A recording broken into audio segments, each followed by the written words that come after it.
Hi, I'm Hi, Grace Bubeck, and I'm speaking with Jon Bernie. Hi, Jon. hi. Good to see you again. Yeah, good to see you, Jon. Thank you. And this is a pre-recorded interview or conversation because Jon couldn't make it to the Healing and Awakening retreat, but it is part of the second Healing and Awakening retreat that will be happening in December 2016. And if you'd like to find out more about that retreat, you can go to the website healingandawakening.com and you'll get all the information there. So, Jon and I are going to talk about the interface of healing and awakening in everyday life. And I thought we'd start by Jon telling us a little bit about the interfacing of healing and awakening in his own life, how that unfolded, and we'll take it from there. So go ahead, Jon. Oh, where to start? That's really the question. Um, hmm. Well, I think that what became clear to me, back when I was after I'd left the Zen monastery in 1979 and trained to be a hands-on therapist healer initially with the Alexander technique. I found pretty quickly that helping people become more conscious, which is what I was doing in my own meditation practice as well, facilitated not only releasing tension in their body, but releasing emotional material as well. And people started having awakenings working with me. Even though that wasn't part of what the Alexander technique was about, it was happening. So I became very aware of this connection early on in my private practice. And so for me in my private practice, working with people, I was obviously also simultaneously working on myself. And the way what I realized back when I first started seeing people, because I was working, I had grown up as a concert violinist and I was very connected in the performing arts world, and Alexander technique really took off in the acting world and the performing arts world because it has a lot to do with how we use our body as an instrument, basically. And it's very energetically yes, and based. if you play an instrument also, it's funny because I used to play the violin. Oh, really? And it causes a lot of tension in the body. Oh, yeah, it can. I mean, a lot of instruments do. So yeah. But what I found, Grace, was so interesting was that I had a group of ballet dancers, professional ballet dancers who are clients, and they would come and I would be putting my hands on them. All of a sudden, my right leg would just be killing me, and they'd say, "Oh, I forgot to tell you, I injured my right leg," and I started getting the illnesses of all of my clients. And I thought, what's going on here? And it took me about a year in private practice to figure out what was going on and how to shift that reality. And what I discovered was that I had to keep my own system completely clear as a channel, which was very much like sitting zazen or meditation practice or whatever meditation practice I was doing in those days, which eventually became Vipassana. And then when I started working even in pure presence with Jean Klein, it was like full-time meditation for me. So I was seeing clients all day, I was meditating all day. And so it was very clear to me that there wasn't any separation between the body, the mind, the heart, and the energy body and the pure presence of our being. It all became clear to me they were all completely interconnected. You work on one thing, it affects all of them. And so people would often say to me, well, they come and they say, well, is this a physical problem? Is this an organic problem? Is this a spiritual problem? And what I began to realize that they're not separate. So you try whatever approach you try. And that way I think we maintain a much more open, flexible attitude about our so-called personal condition, how we approach it, and are much more available for different points of view and different input and experimenting and finding out what works. I just had an experience a couple of weeks ago where one of my so delightful elderly clients, she's I think almost 90.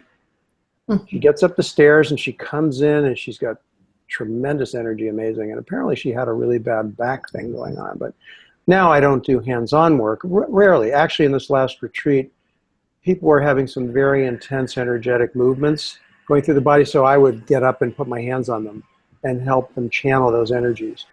But as a rule, at this point, I don't really have the time to really do hands-on work with people, even though I love doing it. But she came and we sat together just in deep presence and communion and kind of dialogue like satsang. And she wrote me an email a couple of days later saying it was like a miracle that she had this horrible back problem that had been going on for a long time that completely disappeared from session. I thought, wow, that's amazing. I mean, I don't take any credit for that. It's just, but I think when you create this space of open connectedness, things find their natural harmonious balance. And for me, what healing really is nature finding homeostasis, finding balance. Healing isn't necessarily getting rid of something or fixing something, even though it could be. It could actually be finding a bigger perspective, which has allowing and acceptance, and maybe if it's lacking compassion and patience, because we often want things now. We want things to change quickly. And some things don't. Even on a spiritual level, I have to say that one of the biggest, most common complaints that I hear with students is they can access this deep presence, maybe even more and more, but there's still this impatience of wanting it to be done. I want to be done with this already. I'm tired of going back and forth into my, identified struggling. I want to just be free. And there's this, and of course, in that particular case, what I always bring people back to isn't the pain about it, not the fundamental pain, but the resistance to the disappointment, the resistance to the anger about it, the resistance to the fear that they're never going to become free, or whatever the belief is. That's where I guide them back to that, what I call the blind spot of transformation. So for me, can you say something more about that? What is that blind spot of transformation? Yeah, it's literally, it's unconscious. It's a habit. And so I think the value I find in the role as a so-called teacher is to really help people, as a mirror, to help people see what they normally can't see in their own reactivity. Where the reactivity, people blame themselves for the reactivity, but they really, I'm going to quote Dr. Spock because I just saw this Star Wars film. It's not logical to blame yourself for a reaction because it's unconscious. It just happens. You didn't choose it. You don't like it. But it's a knee jerk. It's a reflex, really. So often people can't see that reflex. They're already in the forward motion of the reflex. So what the value of presence has is this ability to have a bigger perspective where you can actually bring consciousness to that which is normally unconscious.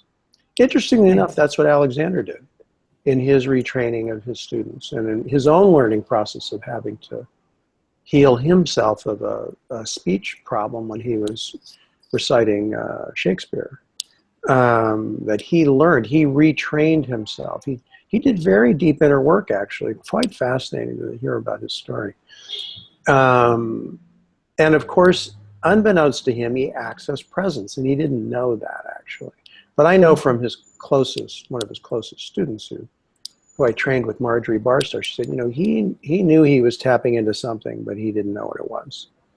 And it was presence, without question. So I think many people in many walks of life tap into this fundamental energy. What I want, since we're talking about the interface of healing and awakening, I don't know if you wanted, did I answer what you wanted me to respond to there on the other one? Go ahead. No, go ahead. Add that, and I'll come back with back with a question. Okay.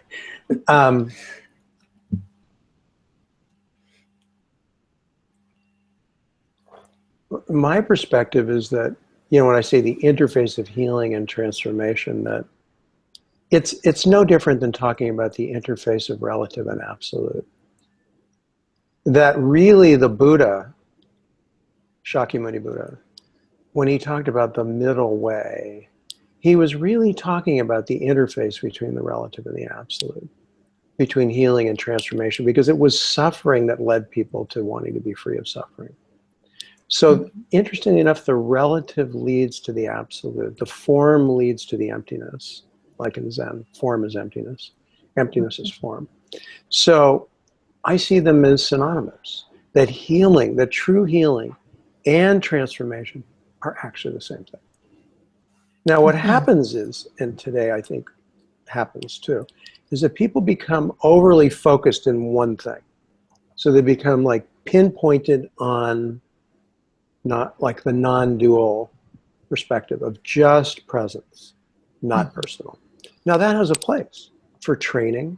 That has a place for developing the concentration and discipline and commitment required to really take the leap into the unknown. I get that. I did that. I understand that. But to not then, as one is awakening or become awakened, not then come back and reintegrate one's conditional self, I think creates a kind of half-baked, imbalanced human. And I even though a lot of spirituality has been focused on transcending the human, I think now we're really, today in modern times, as it were, if you call these modern, we're really understanding that, integrating the relative and the absolute is really where it's at. So that's the interface I'm talking about. And so of course we approach our healing from a different perspective with that. And I actually find it surprising and sad that people blame themselves for their illnesses, like somehow they're spiritually inept or they're not in. I've even had someone tell me they didn't think Ramana Maharshi could have been that enlightened if he was riddled with cancer. I thought, what? Are you kidding me? It's like, that's a certain belief that I think is very, very limited. And it's kind of, it's extremely judgmental and lacking heart. And I think, well, it comes out of the New Age understanding of illness, doesn't it? I mean, this idea that somehow we're 100% responsible for our health or illness, which I find actually quite harsh, because then you have to blame yourself for that actually everything that happens. That strengthens the ego realm to have that. Yes, actually. Yes, and it also leads to those kinds of ideas that, Ramana Maharshi can't have been enlightened because he was riddled with cancer, or because he had physical, disabilities, or, It's this false idea of perfection. I think that when we talk about presence, or language is so, it's like a road that has obstacles in it. You have to be careful where you're driving. Yes. And I think that these words they're symbolic, these ideas of, the perfection of presence. Well, it doesn't mean perfect human being.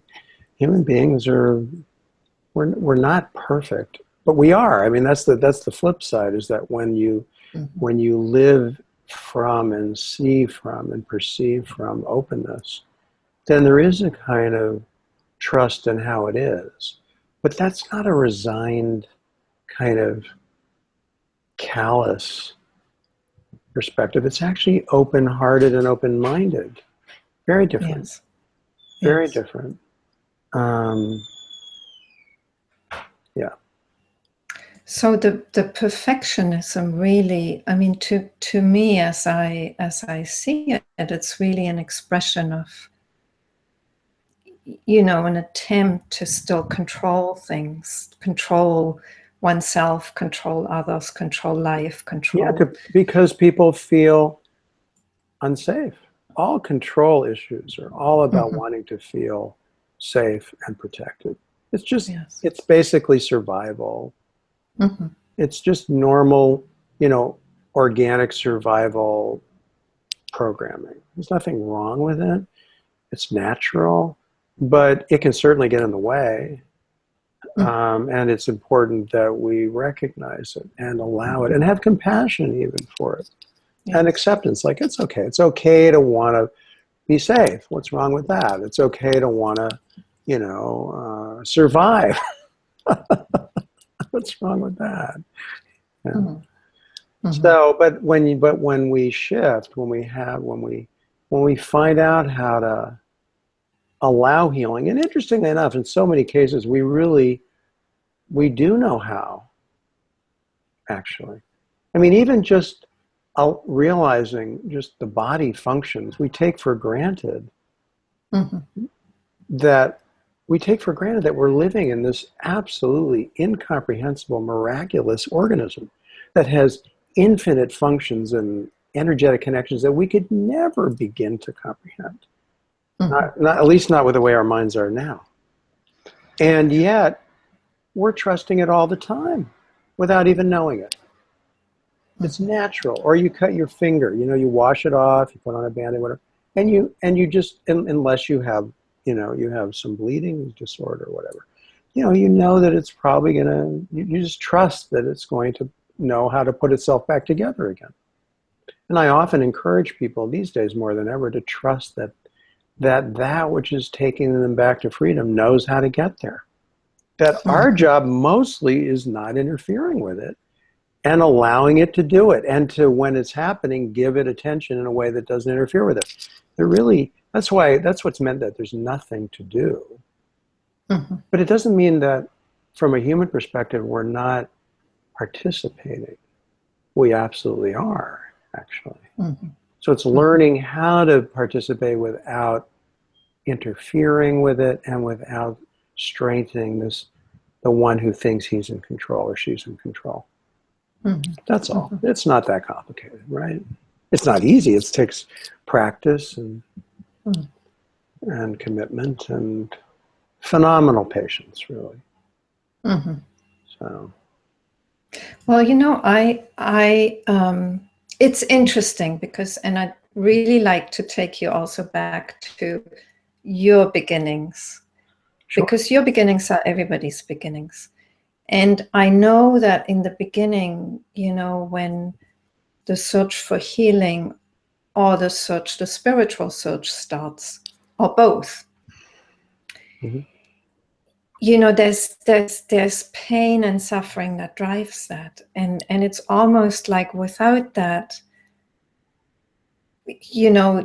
there wouldn't be the searching there. So even the pain, even the suffering, at least at the beginning, has a really important place. Oh, absolutely. We don't give that credit. That can be trusted too. Even the suffering can be trusted. That's right. Because it gets us going, and it keeps us going. Because, of course, at some point you need to see that keeping going starts getting in the way.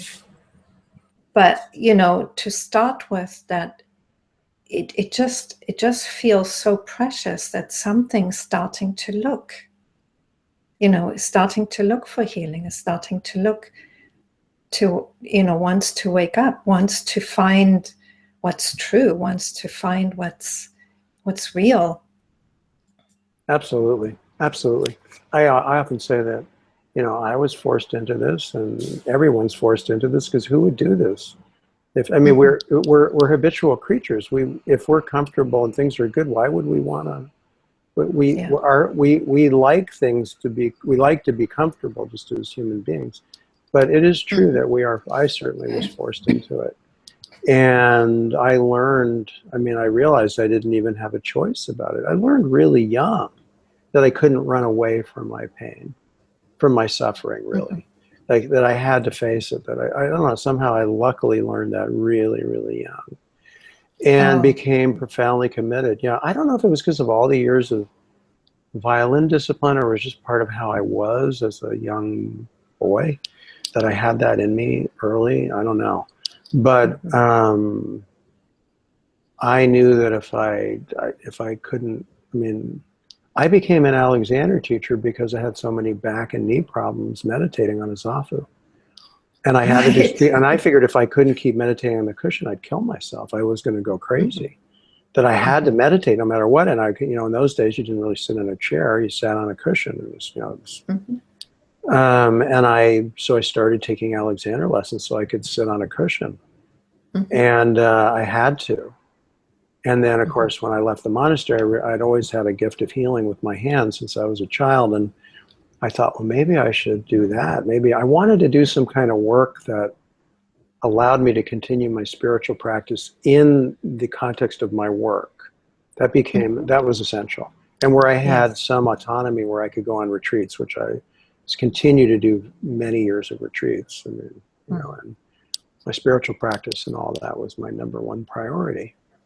I jokingly told people that I became an Alexander teacher so that I could have, so I didn't have to have monk on my business card. So from what you're saying, Jon, actually your spiritual search predated the healing. Oh, yes.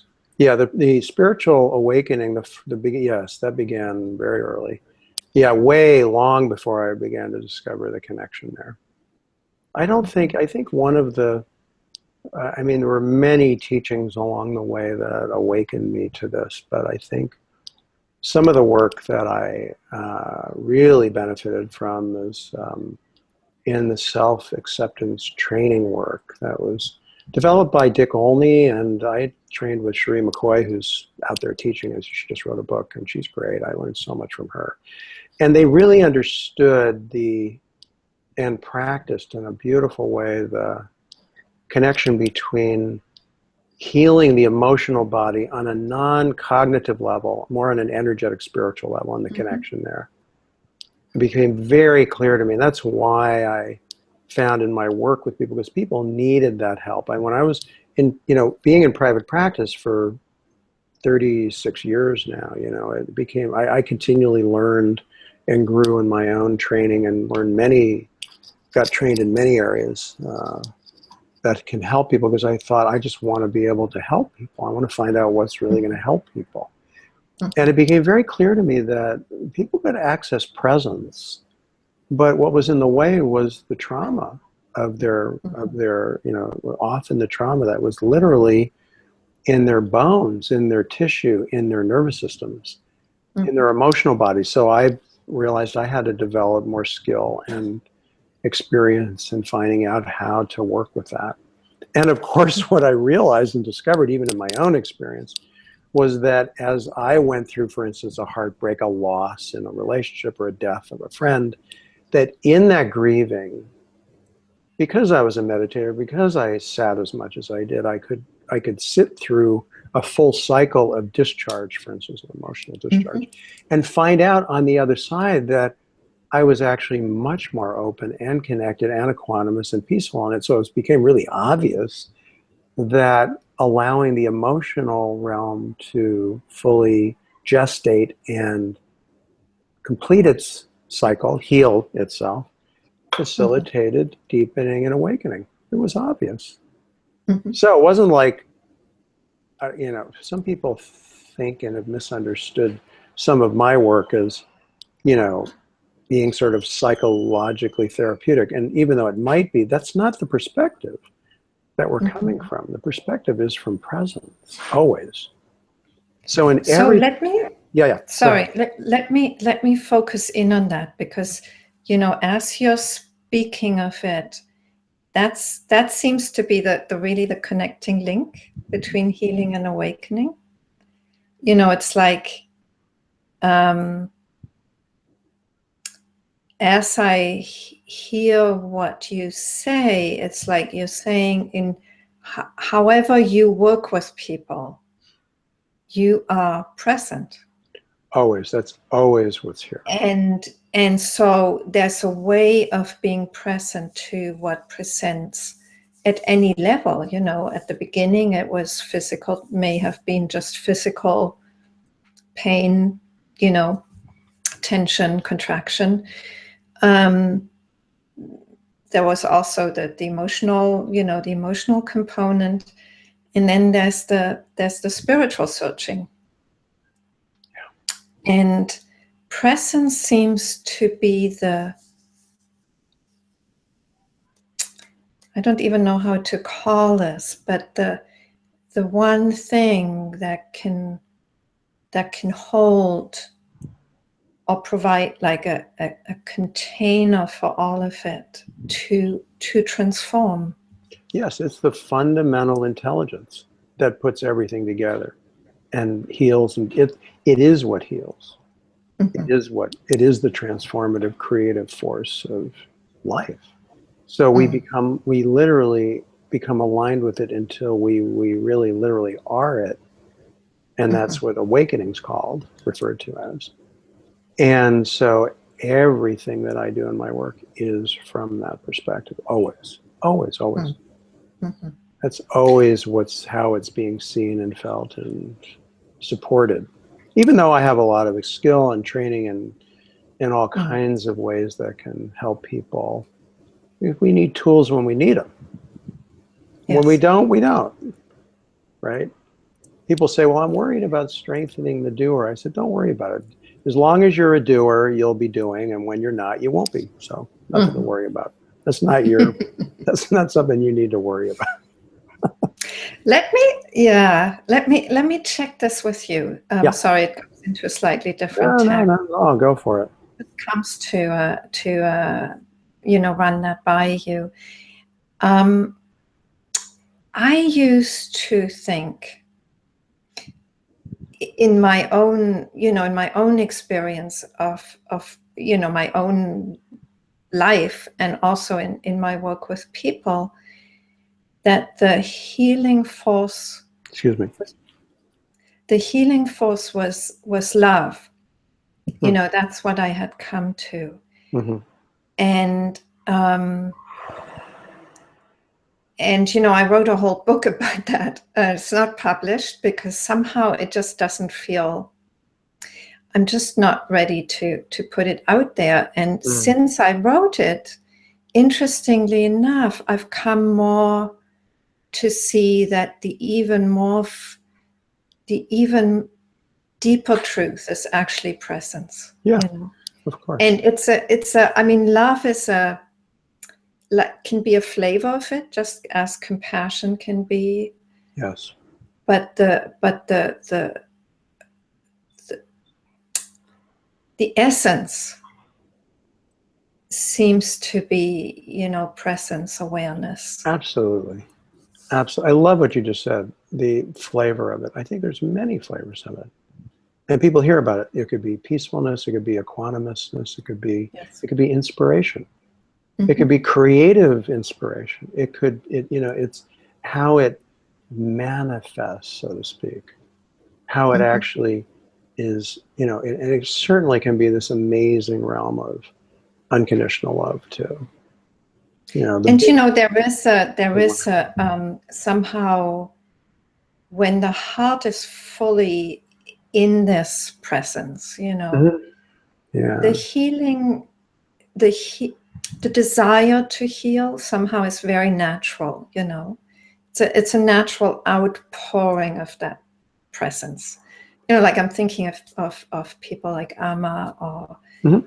you know, there's many very awake beings that have that maternal, you know, this maternal healing impulse or healing. Yeah, you could talk about Sai Baba too, but you know, that seems to be one of the expressions it takes, but not with everybody. True. I mean, with some it's really just, and the healing is more accidental. You know, the teacher is present and some ailment disappears, but you know, there's no healing intention. I think, and I know in my own experience, it's a very big part of my work, and I get a lot of feedback around it as well. That because I find most of us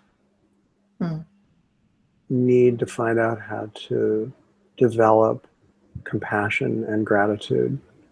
We need to heal our hearts because they've been so wounded. And so a lot of the spiritual transformative work for many people today happens almost automatically through clearing their defended heart areas, wounded hearts. I do think that.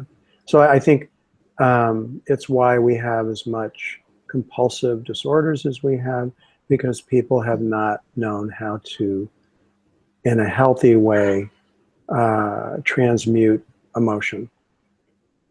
Yes. So I do think that I often say there really is no spiritual work to be done, only human work. If you understand how to do human work, you will naturally become enlightened, without question. And so I think one of the quickest ways to that is through the heart, is through the human heart, the wounded human heart. And when one works with that, you know, the big heart opens up, the heart, you begin to experience presence through the heart, which is awesome. And I think when we have that experience, it really makes very clear the meaning of human life. Because people often say, well, what's the point? What's the point of this existence? And, you know, and I think enlightenment sometimes can be a little, shall we say, cool, you know, lacking humanity. And I mean, I figure it's like, it would be like eating food with no flavor. What's the point? You know? And I think that this, so I agree with you. I think you're right that fundamentally presence is really not, it includes everything.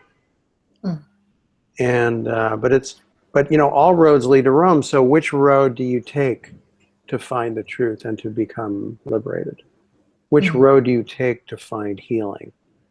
And that's a wonderful part of our journey, is to each person in their own unique way begin to find out how how one is being led to what's right for them, not what was right for somebody else, some other person, some teacher or well-known author or whatever, but really how does it work for you? How does it work in your own experience, so you can begin to trust that deep wisdom within you? And that will happen by accessing presence more and more, and by telling the truth of how you really feel, rather than trying to pretend to be spiritually evolved or something silly like that.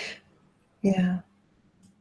You know, one of the reasons why I wanted to come back to this theme of healing and awakening, which is what I started the online events with. You know, I did a retreat 3 years ago on that theme.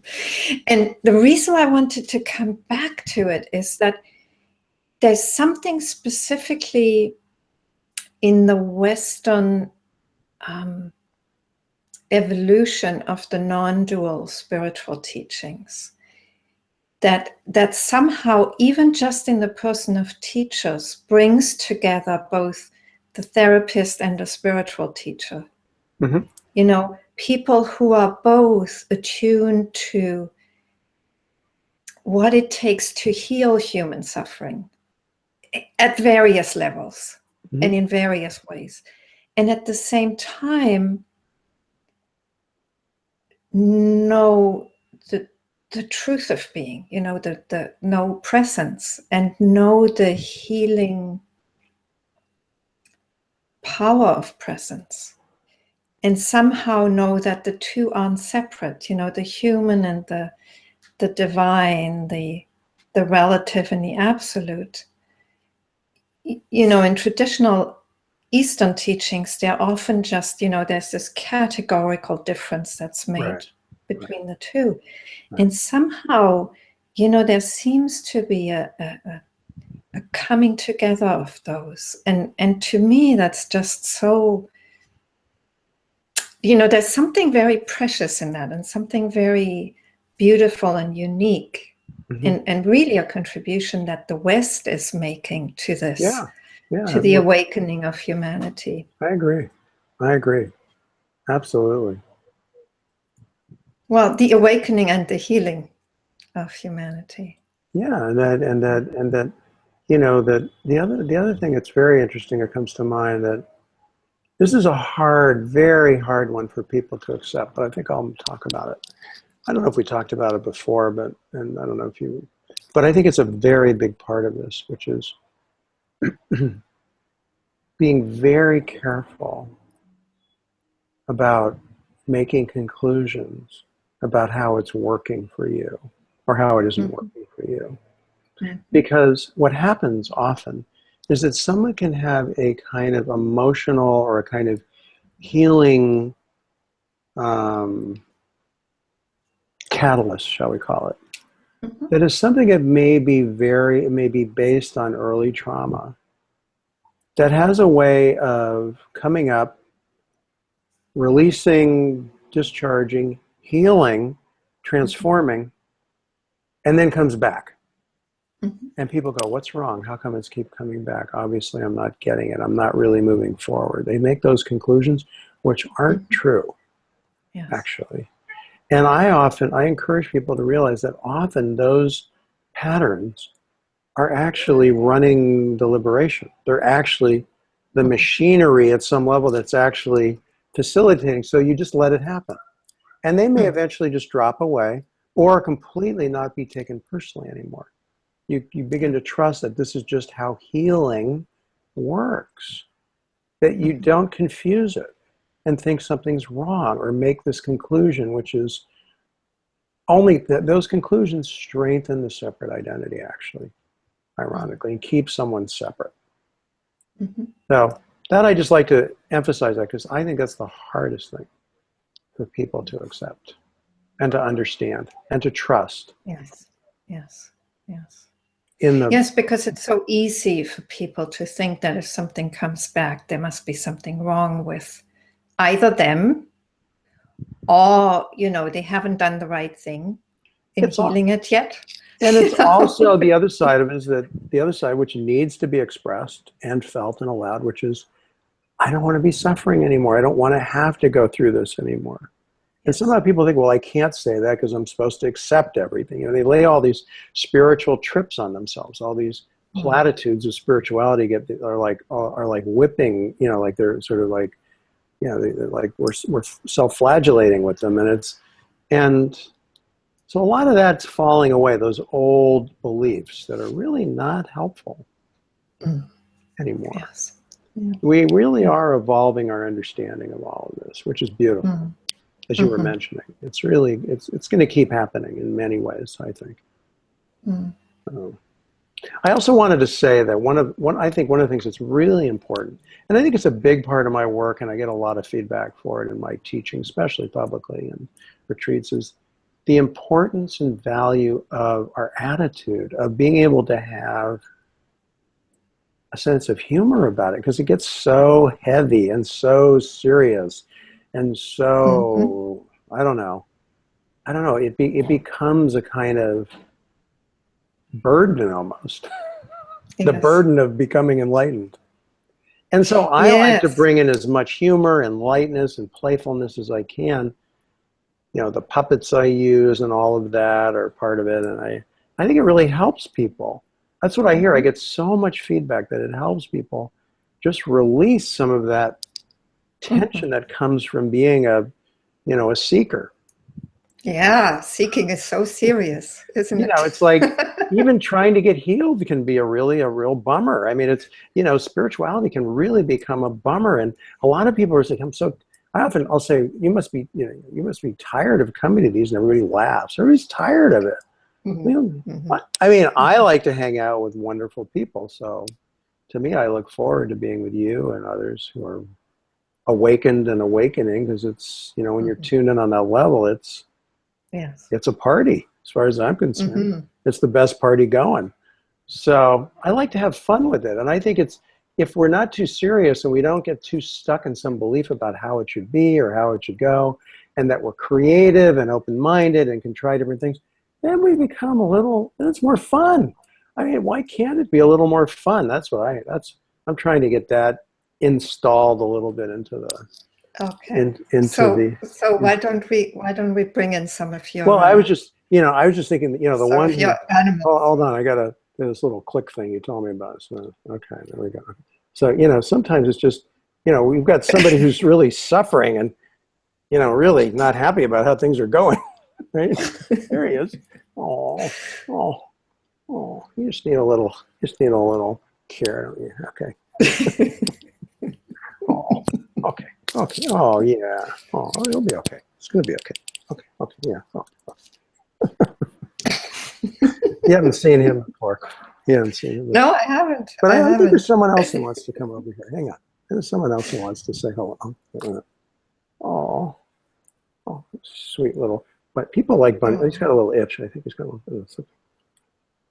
Yes. Oh. Okay. Oh. Well, maybe. Have you ever suggested to people that they bring their animals on retreat? You mean actual living animals? Oh, that's an interesting idea. Well, living or stuffed, as long as they're... No, actually, some of the people have been so inspired, they've gotten out and gotten puppets like these, and they come up and work with me, and they bring out their puppets. And it's actually... Oh, I should have brought my beluga whale. Yeah, people are very well. I didn't think of it. And it's really, I think there's a part of us, if we're not too, we don't take ourselves too seriously. We all have a part of us that's still a little kid, that's very innocent and open-minded. And, when you look at awakened consciousness, it really is about it's really this moment is new. And when you're a kid, this moment is new, right? So there's this kind of bright-eyed aliveness that is very much a part of awakened aliveness. And so I think, even getting in touch with the parts of us that are playful and silly and fun and, or need a little cuddly thing to sort of, because we're feeling vulnerable. Why not? It's wonderful. Oh, absolutely. Why not? People. I think I'm going to suggest on the next meditation retreat day that people bring their fuzzy, cuddly animals with them. Yeah, I think that it's something was coming, and I just passed through, so I don't remember. But you know what it is? I know what it is. No. I remember. What I find more than ever, it's so important that in terms of a whale, many people have been hurt and wounded, is that they weren't seen and they weren't heard and they weren't accepted. They didn't feel that. And so a lot of the healing that facilitates liberation is being heard and seen and allowed. Because you know what? I met a friend years ago. He sadly died of AIDS at a very young age, but he was realized always. And when I met him, his name was Brian. I said, how did you get like this? He goes, well, I've always been like this. I said, well, how were you raised? And he told me the story of his mom and his aunt, I think, who raised him. And they somehow or other, he didn't stop the light. So I hope if we manage to survive as a species, that eventually we'll be born awakened and stay awakened. And that is just natural. It isn't something we're going to have beliefs about or some special practices to get there. It will just be naturally what we are. Because it is, actually. We're just returning to what we really are. And it includes all of our humanity. So anyway, it's fun to talk with you about it and be with you. Yeah. Well, I just want to throw in there, Jon, Yeah. because it makes me reflect on my own journey, which started as a healing journey, actually. And my therapist just listened for years. And there was just an outpouring of pain. And she reflected back to me towards the end. I mean, this was a long time. This was 9 years of fairly intense therapy. And she reflected back to me at the end of that, when we were coming to a close, she said, I never knew whether I should have maybe been more interventive, and more kind of taking you into a transformation rather than just listen, because she came from a Rogerian, client-centered kind of perspective. And I think for me, it was just perfect, because all that was needed at that point was to be able to express and feel listened to all the pain that had been there in childhood that wasn't heard, that wasn't met with compassion. And so to me, that was so precious, just that presence. And of course, that was the 80s and 90s, and I think things move much more quickly these days. They're not. The 20th century was slow compared to the 21st in terms of how things progress. But just that presence is so healing in itself. I mean, that's how it started for me. Beautiful. Yeah.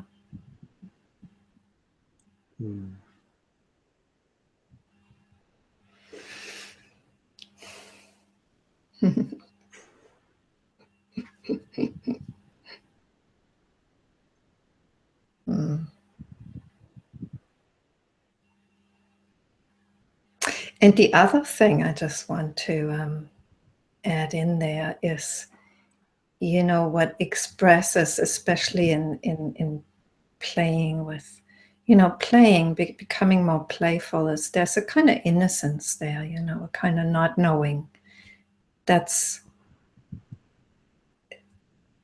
brings us in the moment, into the moment, and is an expression of being in the moment. Yeah. And so it actually becomes easier as we go along to just get more playful. Yeah. Yeah, don't take it too seriously. Don't take it too personally. I mean, yes, you're hurt, and yes, it needs to go through, but then let it go through. Eventually, it's just gone, It's like, it's a new day. It's a new moment. We're here right now. There's, the past and the future really are thought. And so we learn to really bring it all right back here. It's all right here. And, then we're unburdened by the history and the future and all of it. It's all gone. And it's all just here.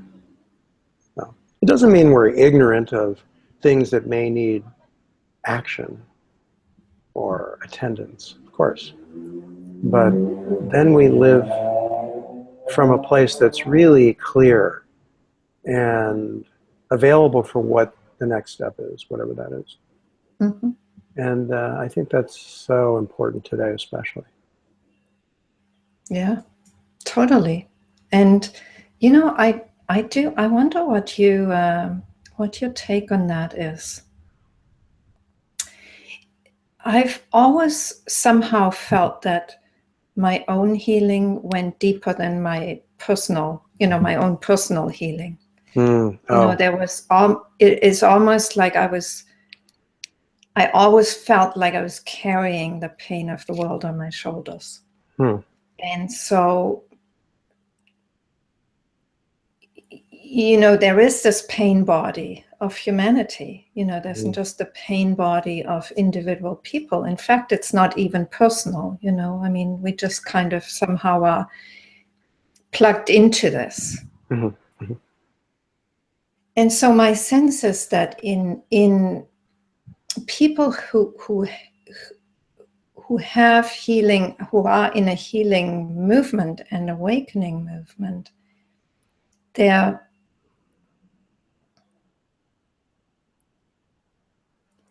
it's not just their personal thing. It's actually, it's a healing contribution to the whole of the. Sorry, it's a track. Go ahead. It's a contribution. It's a healing of the pain body. That's not personal. It's actually collective. Yeah. And so, it's like somehow it seems to need people to see suffering for what it is and to heal what they feel needs healing in their own lives. And that's how the collective pain body gets healed. It cannot get healed any other way but through individual healing. Does that make sense? Yeah, it does. People often say, well, is it my pain? Is it someone else's pain? Am I taking on someone? This whole discussion of sort of self and other. And the way I see it, I don't see it that way, actually. I don't see self and other.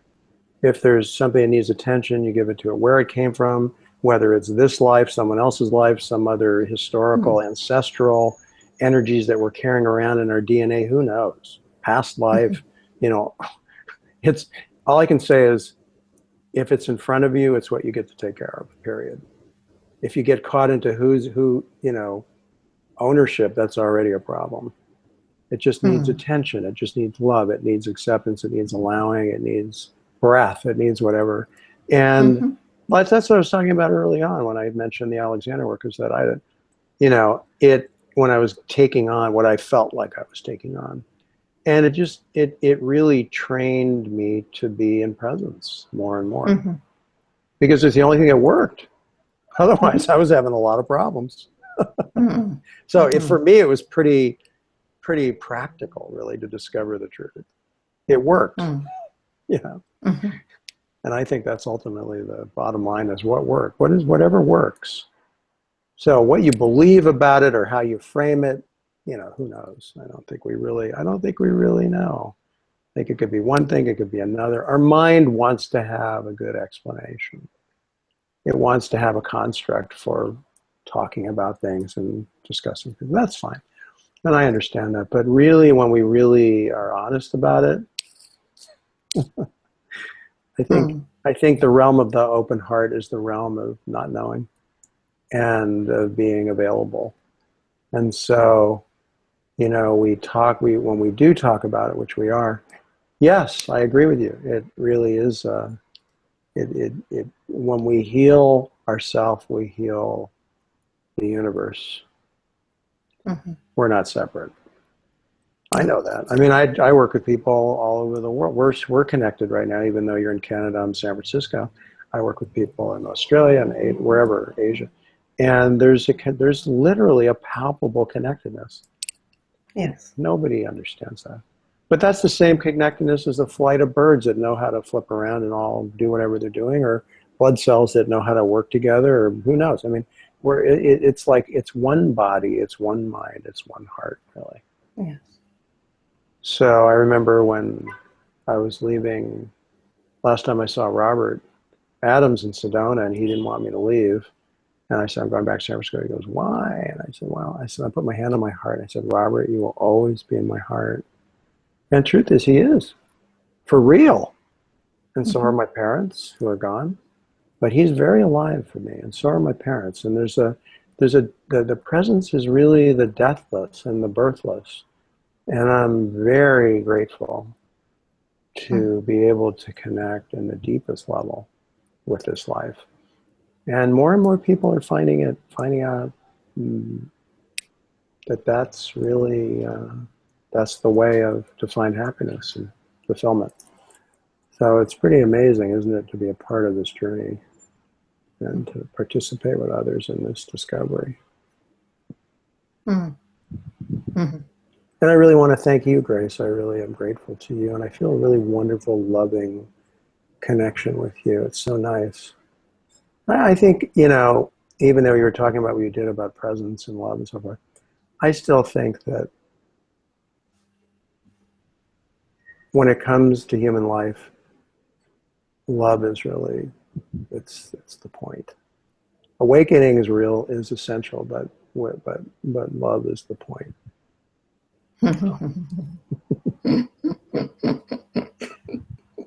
It's funny, Otherwise, John. Where is joy without love? You see, there's no joy without love. Not really. That is love. Yeah. Yeah. Where does the smile come from?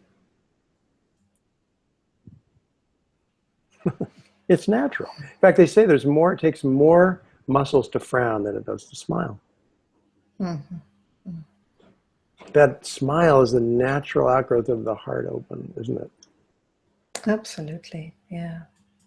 But you know, it's so funny because I would have totally agreed with you 2 or 3 years ago, but I'm discovering presence and awareness so deeply these days that I have a love affair with that at the moment, you know. Oh, I totally understand. I agree with you. I think we're on the same page. I'm just going with that, and sure. Love that used to be totally center stage. Somehow it's just finding its place, maybe slightly differently. I don't know, and maybe I'll come back to it. Who knows? Who knows? Who knows? Well, I agree with you with that. I mean, for me, presence is always here, and it's wonderful. But I think that in the presence, I have, as a human being, become much more loving, and much more compassionate, and much more sensitive. That's what I mean. That yes. From the perspective of presence, I've become a better human being, really, I think. And I feel like I'm learning and growing in that way all the time. So, but always what guides all of it is the presence. And has since I was 16 when it awakened. So, I agree with you, actually. You don't have to, but it's nice you do. Oh, no, I'm not doing it to be nice. I do agree with you. No, I know.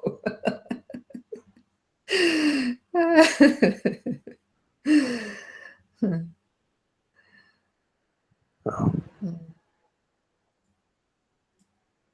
Do you want to add anything to?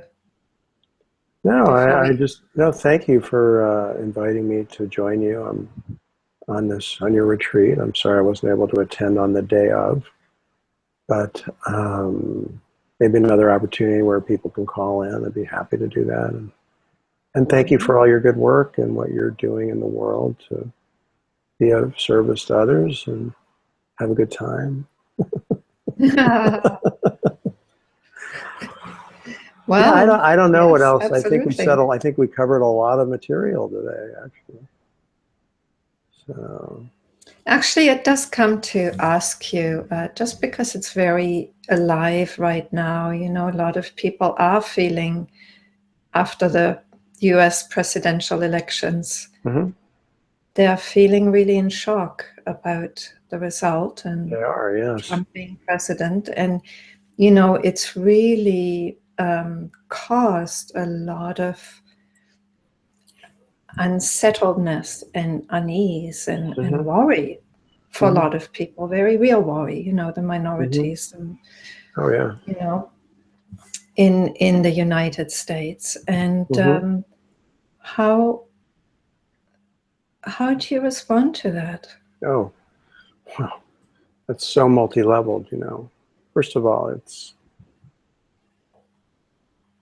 I think how I respond is, first and foremost, you have to take care of yourself. You know, and if you're in shock, if you're in pain, if you're in deep reactivity or fear or whatever, anger, panic, that the first thing is to find out how to clear your pain body, your heart, to clear your heart, your body, so that you can regain your equanimity and your connectedness and your groundedness, and find the clarity of your deep wisdom. And from that place, do what you need to do, whatever that is.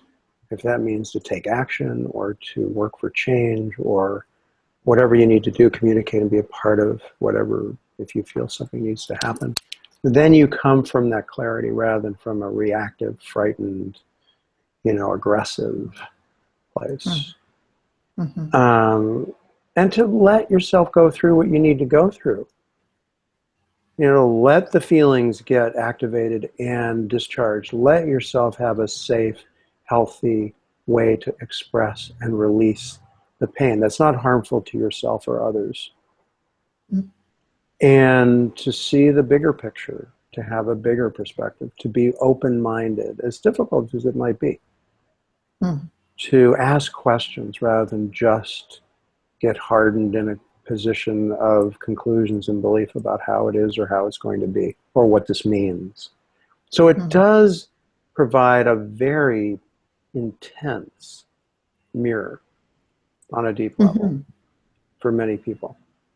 A lot of people have been very shaken and very disturbed, and understandably. So it's not an easy thing. But if you have some practice under your belt, you're lucky. If you have access to presence, you're lucky. Because it literally is the saving grace. And so definitely this really comes back to what we started the conversation about. This is really, first and foremost, an opportunity to allow yourself to and support yourself in the healing that you need right now, so that you can really come back to a place of health and balance and clarity. And then you'll see what's next for you, or the world, or the situation, however that is appropriate for you. And I think also on a kind of communal level, as it were, there is something about it that brings forth a kind of togetherness of purpose that often we're missing in our kind of self-centered, self-absorbed lives. Mm-hmm.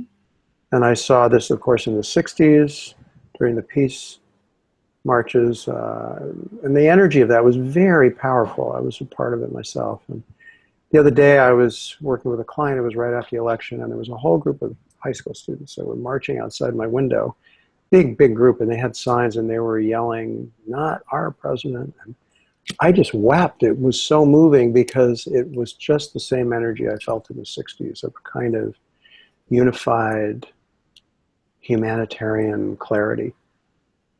So there are things like, even during the AIDS crisis here in San Francisco when it first happened, how people mobilized and supported each other was powerful. And it wakes people up out of their sort of self-absorbed trance into realizing we're not separate. We're not separate on all levels. We're not separate spiritually, but we're also not separate as human beings who are responsible for ourselves, each other, and the planet. So how are we going to take care of it? How are we going to participate? I mean, there's a lot, there's a lot with this, a lot. And Jon, I mean, I don't know, I keep having this kind of sense of, when some people wake up, things get really intense. Like things can come up that are actually quite disturbing, like aggressive impulses, hate, rage, whatever it is. And somehow it feels to me, I mean, it's easy to kind of say, well, that's not me. That's just stuff. And it's easy to also say, well, Trump is not me, but Trump is us too, It's like he's the collective shadow that represents part of who we are, you know. I mean, why else would he even exist? Yeah, I wish we had more time to talk about this, but I hear you. And I think that my battery's going to go on my computer pretty soon, unfortunately. It looks like it's about to run out. And I actually... And you know, you don't need to comment on this. This was just... Yeah, but the only thing I want to say about it is really that the one point that came up in response to what you said is to not deny your pain because you think you need to take a spiritual stance. But to be honest and let it move through you, because it's just an energy. It's just a natural energy that needs to move. Yes. And as you do that, as you come back to clarity, your perspective of everything will be in a different place. So don't put the cart in front of the horse. You know, do your healing work and then see what it looks like. Then take another look. So, anyway. Well, I'm looking at this from, you know, the safety of the Canadian on the other side of the US border. And, you know, for me personally, what it brings up is my past in Germany and, you know, German history, fascism. Yes.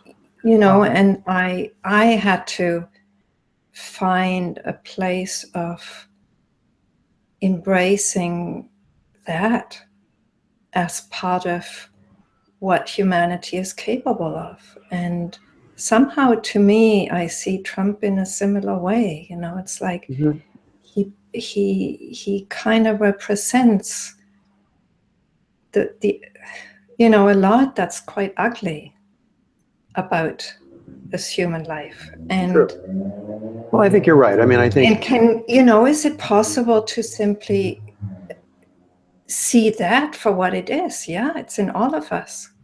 I mean, that's you true. know? That's true. I think when we have the big perspective, we see that the whole spectrum of human behavior is within everyone, ultimately. So it's really being able to see that part of ourself. That's one thing. That's a very deep, very beautiful realm of perspective. On the other hand, also, as they used to say, you know, praise Allah, but tie your camel to the post. Yes. And I think that it's really like, that's one thing, but then it's also chop wood, carry water. How do you need to take action? I'm so sorry. I thought we were going to end a while ago. So I actually... Yes. Yes. And we will. I'm sorry I brought this up. up. Okay. I just came to bring it up. You know, it's fine. I hope it's helpful what we had to say. I hope it's helpful. And it'd be nice if we had more time to sort of talk about it. Well, thank you so much, Jon. Oh, it was really... you know, I love meeting you in this way of exchanging and you too. Just being in presence. So thank you very much, and thank you for sharing. Oh yeah, thank you. And I'll look forward to the next time we get to hang out. Yep, we will. I'm sure we will again. Okay. Bye. And thank you to all of you for watching. Bye-bye. Bye.